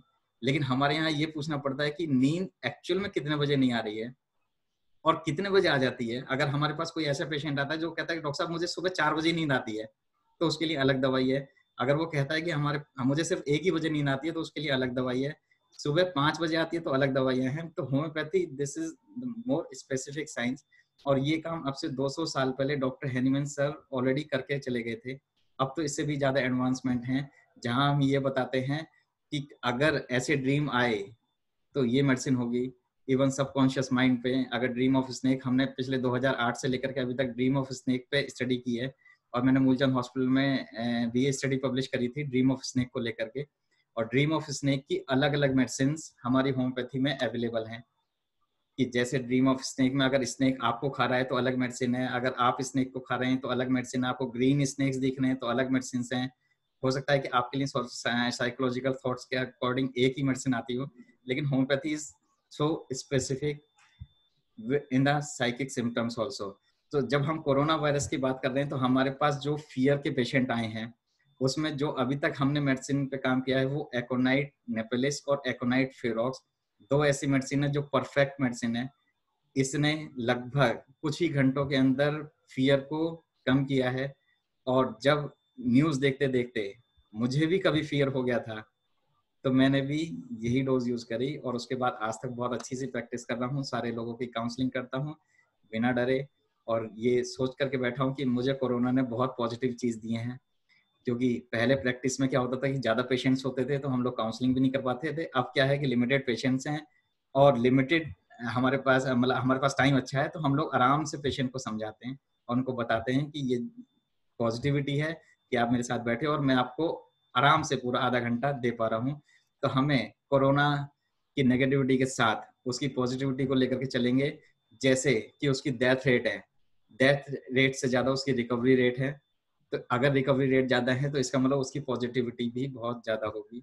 तो मैं सभी लोगों से जो हमें सुन रहे हैं और किसी भी चीज को लेकर के नेगेटिव हो रहे हैं, तो आप उसके पॉजिटिव साइड को ढूंढिए। जब भी आप उसके पॉजिटिव साइड को ढूंढेंगे तो आपकी नेगेटिविटी अपने आप ही डाउन चली जाएगी।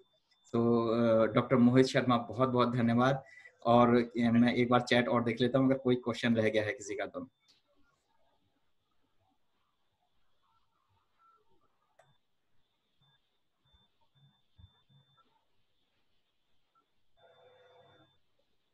सर एक मतलब सवाल है तो मैं उससे जोड़ता हूँ कि आजकल एक हैंड वॉशिंग का जो आपने बताया ना कि एक नया टेक्निक आ गया कि आपको हैंड वॉश करना है, मास्क लगाना है, आपको थूकना नहीं है, आपको बाकी सब कुछ नहीं करना। हालांकि ये नॉर्मल ह्यूमन बीइंग के साइंस हैं और ये हमें सबको होना चाहिए। और हमारे इंडिया में स्प्लिटिंग इतनी ज्यादा होती थी कि उसकी वजह से ट्यूबरक्लोसिस फैल रही थी, लेकिन आज कोरोना ने ये सिखा दिया कि अब स्प्लिटिंग नहीं करनी। लेकिन हमारे पास अभी पिछले 3-4 दिनों से कुछ ऐसे पेशेंट आने लगे हैं, जैसे एक पेशेंट आया जिसने इतने ज्यादा अपने हैंड वॉश कर लिए हैं कि अब उसकी स्किन बिल्कुल वाइट हो गई है। इवन जैसे फंगस से इन्फेक्शन हो जाती है फिंगर्स के बीच में, ऐसे भी डेवलप हो गया है। तो इट्स जस्ट लाइक ओसीडी। अगर हम कंपेयर करें कि ऐसे सिम्टम्स जिसमें वॉशिंग मैनिया या वो कर रहे हैं, तो इसके लिए आपकी क्या एडवाइस है? मतलब आपको क्या लगता है कि हमें हैंड वॉशिंग के लिए कितना पैनिक होना चाहिए? डेफिनेटली आपने जो पेशेंट का की पूरी डिस्क्रिप्शन दी, वो ओसीडी का पेशेंट की डिस्क्रिप्शन होती है। और OCD is obsessive compulsive disorder. जी। तो उसमें और नॉर्मल हैंड वॉशिंग में क्या फर्क है? उसमें और नॉर्मल इंसान में क्या है? दोनों हैंड वॉश कर रहे हैं, ऐसा नहीं है। मतलब देखने में ऐसा लगता है कि दोनों तो हैंड वॉश ही कर रहे हैं, दोनों एक ही चीज कर रहे हैं। तो नॉर्मल क्या है और एबनॉर्मल क्या है, वो आप ऐसे देख के नहीं हम शायद पता लगा सकते। उसके लिए पेशेंट का हमें इंटरव्यू करना पड़ेगा। उस व्यक्ति को, अगर आप उस व्यक्ति से जो आपको पेशेंट मिला होगा उससे पूछेंगे कि आप हैंड वॉश क्यों कर रहे हैं, उसका कहना होगा कि मेरे विचार जो हैं वो मुझे रुकने नहीं दे रहे हैंड वॉश करने में। मेरे को बार बार ये विचार आ रहा है कि मेरे हाथ गंदे ही होंगे और मुझे हाथ धो लेने चाहिए, और दूसरी ही तरफ मुझे पता है कि मेरे हाथ साफ हैं।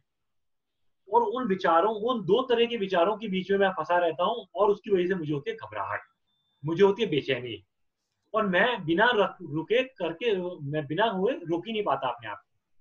एक नॉर्मल इंडिविजुअल क्या होगा, उसे पता होगा क्योंकि मैंने इस चीज को, गंदगी को हाथ लगाया, या मैंने कभी खाना खाने जाना है इसलिए मैं हाथ धो रहा हूँ। उस नॉर्मल इंसान का शायद होगा 8 बार, 10 बार, 12 बार दिन में। अगर आज की डेट में बात करें, शुरुआत में शायद 3 या 4 बार ही दिन में था, आज की डेट में थोड़ा बढ़ के 8, 10, 12 बार हो जाएगा। लेकिन अगर आप ओसीडी इंसान से बात वाले पेशेंट से बात करेंगे जिसको ओसीडी है, वो कहेगा मैं 8 से 10 या 15 बार ही तो एक बार में ही धो लेता हूँ। और मेरा हाथ धोना डिपेंड करता है मेरी सेटिस्फेक्शन लेवल को, कि मैं जब तक धोता रहता हूँ जब तक मेरे ब्रेन में थॉट्स आने बंद ना हो जाएं कि नहीं अब मत धो। वो थॉट्स पे चलने वाला प्रोसेस है, उसको कोरोना या और बीमारी से रिलेटेड बात नहीं होती, उसके सफाई बात की बात नहीं होती। उसके बाद मन में जो कंफ्लिक्टिंग थॉट्स होते हैं, दैट इज अपने आप में वो इलनेस है। और ओसीडी जो बीमारी है, जो ब्रेन की बीमारी है, वो डिफरेंट डिफरेंट तरीके से आती है। एक तरीका है उसका हाथ धोने का। मेन लक्षण जो है उसकी प्रॉब्लम जो है, वो दो विचारों को आपस में भिड़ना, आपस में ना दोनों दो विचारों का अपोजिट विचारों का बार बार आना, और उसकी वजह से घबराहट, बेचैनी फील होना, और सेटिस्फेक्शन लेवल ना आना। वो सफाई में हो सकता है, धुलने में हो सकता है, कपड़ों को तय लगाने में हो सकता है कि मेरे को एक कपड़े को 50 बार तय लगाना पड़ता है। क्यों? क्योंकि मेरी सेटिस्फेक्शन नहीं होती, मुझे विचार बार बार आते हैं। जी। तो इस तरह हम उसमें वो कर सकते हैं डिफरेंशिएट। जी, थैंक यू सर। एक और मेरा पर्सनल क्वेश्चन, क्योंकि हमारे मैं स्लीप पे भी आपको एक बार बताऊं, आपने स्लीप पे मेरे को बहुत अच्छा बताया कि आपके स्लीप में डिफरेंट डिफरेंट टाइम्स हैं। हमारे यहाँ भी स्लीप में हम डिफरेंट डिफरेंट चीजों में पूछते हैं कि स्लीप कब डिस्टर्ब होती है। रात को जब मैं बेड पे लेटता हूँ तब सोने में डिस्टर्ब होती है, या बीच बीच में खुल जाती है नींद, या फिर सुबह जल्दी खुल जाती है और उसके बाद आती नहीं। जी। इनमें इनमें एक्चुअली 3 अलग अलग तरीके से जो बीमारियां हैं, तो उसमें डायग्नोसिस में थोड़ा थोड़ा डिफरेंस होता है। सुबह जल्दी खुलने वाली नींद बहुत स्पेसिफिक होती है डिप्रेशन को लेकर के। ओके। बीच में खुलने वाली नींद जो होती है वो एंजाइटी को लेकर के ज्यादा होती है, कि मुझे एंजाइटी हो गई और मैं एंजाइटी के बारे में जाग गया, लेकिन फिर थोड़ा सा अपने आप को समझा के सो जाता हूँ। मरीज ऐसे आके बताते हैं। लेकिन जो सुबह खुल जाती है नींद और उसके बाद सब कुछ खराब लगता है, वो पहले मेलनकोलिया हम यूज करते थे साइकेट्री में वर्ड, अब वो यूज इतना नहीं होता। But it is early morning awakening which is very specific for depression. Okay, that's nice, thank you sir. Sir एक और सवाल है, अगर आपके पास टाइम है तो। अरे बिल्कुल जी, बिल्कुल। हम लोग दिल्ली एनसीआर में हमारे 7 क्लिनिक हैं, ऑर्बिट क्लिनिक के नाम से, होम्योपैथी के सभी क्लिनिक्स हैं। तो हम लोगों में आपकी तरह बिल्कुल ऑनलाइन फ्री कंसल्टेशन है, इवन वीडियो कॉल्स पे भी हम लोग कंसल्टेशन कर रहे हैं। हमारे डिफरेंट डिफरेंट कंसल्टेंट लगे हुए हैं। तो एक अभी हमारे पास पेशेंट आए, उनका रात को हमारे पास 11 बजे कॉल आता है और वो कहते हैं कि डॉक्टर साहब मुझे घबराहट हो रही है, जबकि हमारे पुराने पेशेंट हैं और हमें पता है कि वो ना हार्ट के पेशेंट हैं, ना उनको कोई दिक्कत हो रही है। लेकिन ऐसे फेज में जब आपके पास कोई मेडिसिन अवेलेबल ना हो, मतलब पेशेंट के पास, और उसके पास कोई इमरजेंसी में मेडिकेशन ना हो, तो हमें उसको कैसी काउंसलिंग करनी चाहिए जिससे हमें वो बहुत ज्यादा घबराहट हो रखी हो। हाँ, जी ये आपका बहुत इंपॉर्टेंट सवाल है, क्योंकि घबराहट एक ऐसी चीज है जो एकदम, अगर आपका न्यू पेशेंट है, शायद हम उसको वो चीजें ना बता पाए, क्योंकि वो हार्ट अटैक अगर निकला और हम उसकी घबराहट कम करते रहे तो बहुत बड़ा प्रॉब्लम आ जाता है। ये हम जी साइकेट्रिस्ट के साथ में और आप लोगों के साथ में भी ये जी सब आपने देखा होगा, बहुत बड़ा इशू होता है जी घबराहट सिर्फ। लेकिन हाँ, एक पेशेंट है हमारा है जो लंबे टाइम से घबराहट की प्रॉब्लम है, और हम देख पा रहे हैं कि उसको और कोई भी ऐसा सिम्टम नहीं है जो हमारा हार्ट अटैक का के लक्षण को दर्शाता हो, तब हम उसको थोड़ा काउंसिल कर सकते हैं। एक तो हम थोड़ी देर उससे बात करें, उसको दो तीन हम टेक्निक यूज कर सकते हैं। सबसे पहली टेक्निक मैं शॉर्ट में बताना चाहूंगा, डिस्ट्रैक्शन, कि उसको डिस्ट्रैक्ट करें उसकी तकलीफ से लेकर के चीजों को, कुछ और उसके जीवन से रिलेटेड और बातें पूछे, कि उसके जीवन से रिलेटेड और चीजों के बारे में बात करें। उसको ये ना बताएं कि मैं आपको डिस्ट्रैक्ट कर रहा हूँ, क्योंकि फिर उसका माइंड जो है वो ये सोचेगा कि यार ये तो मेरे से ऐसे ही बातें कर रहे हैं और मेरी बीमारी पे ध्यान नहीं दे रहे। उससे उसको उसको उसकी बीमारी से लगता हुआ उसे लगना चाहिए कि हम उससे बात करा जा रही है, पूछी जा रही है, और उससे डिटेल भी लिया जाए। जब वो डिटेल में बात कर रहा होगा, शायद आप देखेंगे 3 4 5 मिनट के बाद उसकी एंजाइटी अपने आप ही कम हो जाएगी, जब वो डिटेल में उस बारे में बात करेगा। जी कई बार होता है कि हमें उसको कुछ रिलैक्सेशन टेक्निक समझानी पड़ती है। दो तीन रिलैक्सेशन टेक्निक अगर मैं आपको इसमें समझाता हूँ, सबसे इजी रिलैक्सेशन टेक्निक है deep breathing, deep abdominal breathing for more specific अगर हम बात करें। डीप ब्रीथ लेकर के एब्डोमिनल हमारा बाहर है, चेस्ट नहीं, एब्डोमिनल हमारा बाहर है। थोड़ी देर सांस रोके और धीरे धीरे धीरे धीरे धीरे ब्रीथ आउट करें। फिर ब्रीथ हम इन करें, एब्डोमेन को आउट करें, और धीरे धीरे धीरे धीरे ब्रीथ आउट करें। 4 या 5 मिनट के बाद हम थोड़ा रिलैक्स फील करेंगे। इसके अलावा हम कर सकते हैं प्रोग्रेसिव मसल रिलैक्सेशन टेक्निक। आप धीरे उसको कहिए कि जैसे मेरा हाथ है, धीरे धीरे उससे मुट्ठी बनाएं। जितना कंसंट्रेट हो सकता है आप अपनी मुट्ठी पे करें, जितना ज्यादा से ज्यादा आप कंसंट्रेट कर सकते हैं मुट्ठी पे करें। धीरे धीरे करते करते उस मुट्ठी को टाइट करें पूरी कंसंट्रेशन के साथ, और जितनी स्ट्रांगली आप टाइट कर सकते हैं टाइट करें। और फिर उसको धीरे धीरे धीरे धीरे रिलैक्सेशन, रिलैक्स रिलैक्स, 10 से 15 सेकंड, 20 सेकंड जितना आप रोक सके उसे रोके, और उसको धीरे धीरे धीरे रिलैक्स कराएं। जब आप उसको रिलैक्स करेंगे तो आप देखेंगे आपकी एंजाइटी लेवल काफी कम हो जाएगा, आपका हैंड पे ब्लड फ्लो काफी ज्यादा होगा। ये बेटर रहता है अगर आप आईज बंद करके आराम से लेट करके और उसको धीरे धीरे धीरे करें, आप बहुत रिलैक्स महसूस करेंगे। Wonderful sir. मेरे को भी जब कई बार नींद नहीं आती तो मैं लेट करके ये वाली एक्सरसाइज बहुत कॉमनली करता हूँ। इससे जी बहुत बहुत इजीली रिलैक्सेशन मिलती है। एक हाथ से करें, दूसरे हाथ से करें, फिर दोनों हाथों से करें, जी विद इन 15 मिनट्स नींद आने की मैं गारंटी ले लेता हूँ। बहुत अच्छे सर। जब मैं लखनऊ में अपनी बीएचएमएस कर रहा था सर, तो हमारे एक प्रोफेसर थे doctor Vinod Jain sir, KGMC के प्रोफेसर हैं और आजकल तो शायद डायरेक्टर हैं। तो वो मुझे बताते कि जब भी कभी घबराहट हो या जब भी तुम्हें कोई टेंशन हो जाए, तो आप क्लैपिंग करना शुरू कर दो या हाथ को बिल्कुल रगड़ना, बिल्कुल। क्योंकि जो पेरिफेरल सर्कुलेशन है वो इंक्रीज करना है। हाँ तो that is the more important कि अगर आपका पेरिफेरल सर्कुलेशन इंक्रीज हो गया तो आप बहुत हद तक रिलैक्स हो जाएंगे, हो और जाएगा। इवन माइनर अटैक से भी आप बच सकते हैं। तो दिस इज रियली वंडरफुल कि हमें वो टेक्निक्स एट ए टाइम आनी चाहिए, क्योंकि हर समय किसी के पास दवाइयाँ अवेलेबल नहीं है। और आज इस ऑनलाइन के ज़माने में तो पेशेंट हमें 11 बजे भी फ़ोन कर लेता है। बिल्कुल बिल्कुल। हालाँकि उसको पता है कि डॉक्टर साहब उठा लेंगे तो कॉल कर लेता है, वरना हमारे जो बाकी कंसल्टेंट हैं वो इसका ध्यान रखते हैं।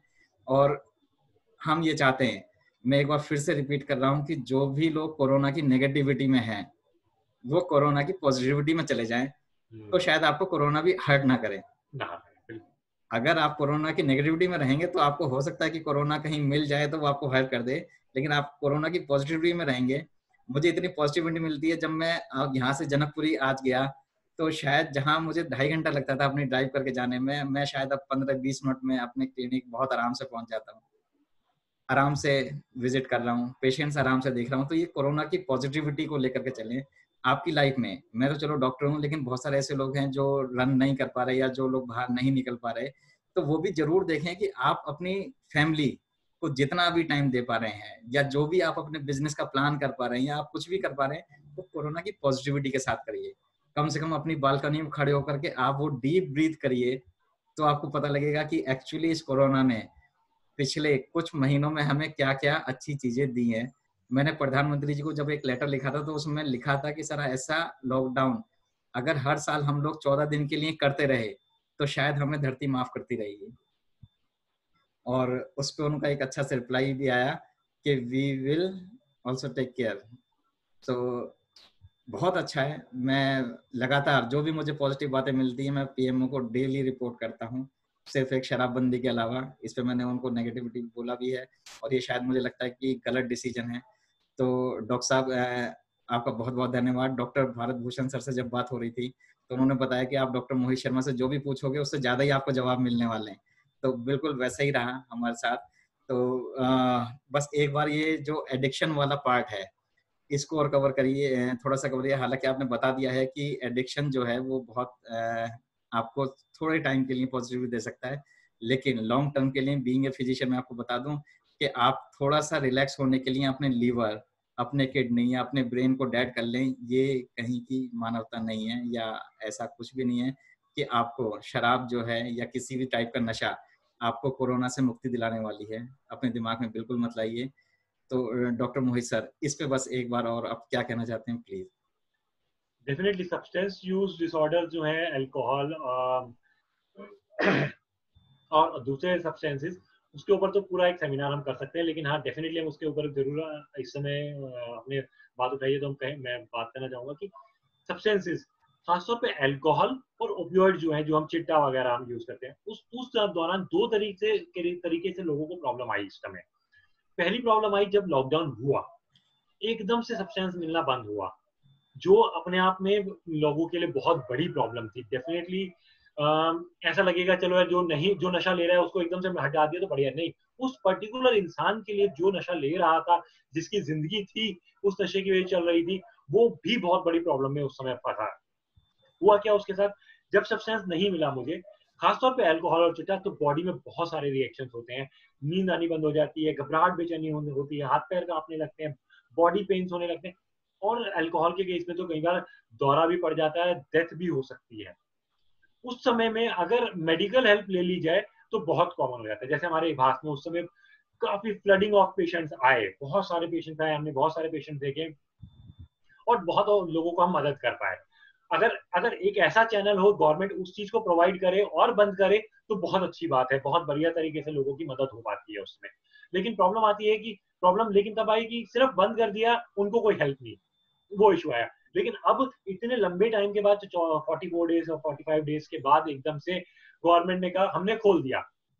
अब जो लोग बहुत ही ज्यादा स्ट्रेस में थे, इतनी स्ट्रेसफुल लाइफ कंडीशन में बिता रहे थे, ऑलरेडी कुछ कुछ तो मैं कहूंगा सारे लोग उसमें एडिक्ट नहीं है, सारे लोग उसमें से बीमार नहीं है, जो शराब लेने की लत में नहीं है, लेकिन हाई लेवल ऑफ स्ट्रेस की वजह से कि मैं ये गलत भावना अंदर आने से कि क्योंकि मेरा स्ट्रेस ज्यादा है, मैं शराब पीने से अपना स्ट्रेस कम कर सकता हूँ, ये गलत भावना, जो गलत विचार है अंदर मन में, उससे इसकी वजह से वो उसको लेने चला गया। इतनी लंबी लंबी लाइनें लग गई, कोरोना तक से इंसान उनको डर चलना होना बंद हो गया।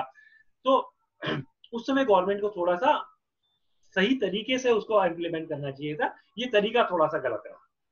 जी, thank you sir, thank you so much. हमारे साथ हमारे patron doctor VP Singh, president sir doctor Yudhishthir, हमारी vice president doctor Shweta, senior vice president doctor Avneet, doctor Sunil, doctor Usama, doctor Garima, बहुत सारे लोग हैं। तो मैं चाहता हूं कि डॉक्टर वीपी सिंह सर जो पैटर्न है, सर प्लीज आपका कोई क्वेश्चन रह गया है या कोई भी कमेंट, तो प्लीज बताइए।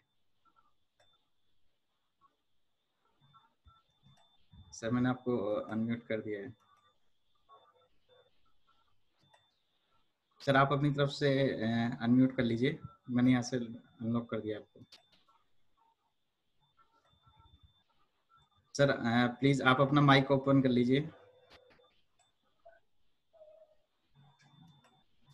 डॉक्टर वाई सिंह सर आप हैं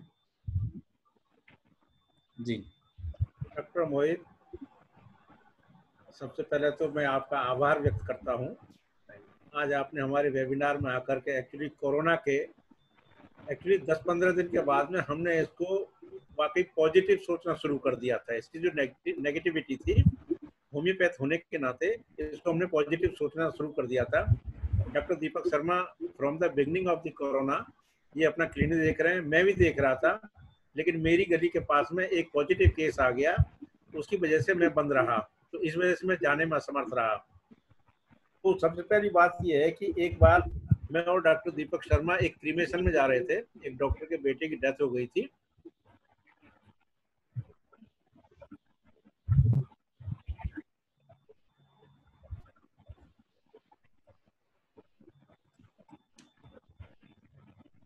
आई थिंक कुछ इंटरनेट का इशू है। डॉक्टर श्वेता जी। मुझे अच्छी लगी क्योंकि डॉक्टर मोहित ने इस छोटी सी उम्र में ये सब सीख लिया, जो एक्चुअली जो बहुत से हमारे सीनियर्स या बहुत बिजनेसमैन या बहुत जो लोभी टाइप के लोग हैं अभी तक नहीं सीख पाए हैं।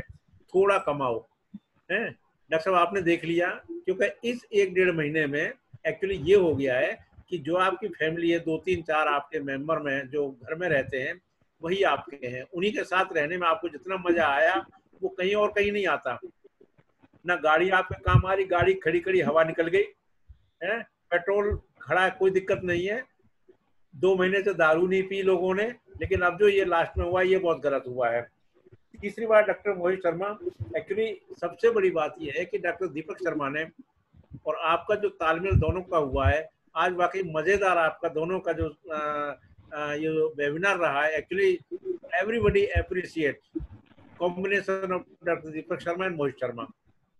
इसी के साथ मैं DHMA की तरफ से आपका आभार व्यक्त करता हूं, और आगे भी आप जो है मैं समझता हूं किस तरह से मिलते रहेंगे। एक्चुअली बहुत कमी रह गई है सेक्रेटरी पे अलॉन्ग विद कोरोना, और कोरोना के साथ में और बहुत सी चीजें हैं जो हमें होम्योपैथी से कोरिलेट करके, आपने तो अभी तक छोटी सी स्लाइड देखी है फियर, अभी आप देखेंगे रिपोर्टरी में हमारे बहुत बड़ी चीजें हैं जो हमारे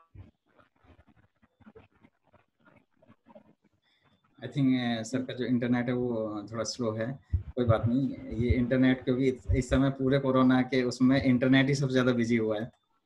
पहले इंसान बिजी थे, लेकिन अब इंटरनेट इतना बिजी हो गया है कि वो कहीं कहीं स्लो हो जाता है। So thank you so much. मैं आप सब लोगों से रिक्वेस्ट करता हूं कि आप जो लोग भी दिल्ली होम्योपैथिक मेडिकल एसोसिएशन की मेंबरशिप लेना चाहते हैं तो हमारी वेबसाइट dhma.in पे जाएं। थोड़े से सिंपल स्टेप्स हैं, आप उनको फॉलो करिए। कोई भी दिक्कत आती है तो मुझे 9711153617 पे बताएं। दिल्ली होम्योपैथिक मेडिकल एसोसिएशन जब तक लॉकडाउन चल रहा है तब तक आपके लिए ऐसी एजुकेशन सीरीज के वेबिनार्स लाती रहेगी। और मैं डॉक्टर मोहित शर्मा आपसे रिक्वेस्ट करता हूं कि आप दिल्ली होम्योपैथिक मेडिकल एसोसिएशन के साथ जुड़े रहें। इस बार जब भी हमारी कोई CME होगी तो हम आपको जरूर वहाँ इन्वाइट करेंगे, और मैं भी कभी पर्सनल मौका मिलेगा तो मैं जरूर आपसे मिलने आऊँगा। बहुत बहुत धन्यवाद पूरी दिल्ली होम्योपैथिक मेडिकल एसोसिएशन की तरफ से। Thank you so much. Thank you doctor Shweta, thank you doctor Sunil, thank you Garima, thank you everyone जिन्होंने हमें सुना और हमें शायद सुनते चले जा रहे हैं, इसके लिए बहुत बहुत धन्यवाद। Thank you sir.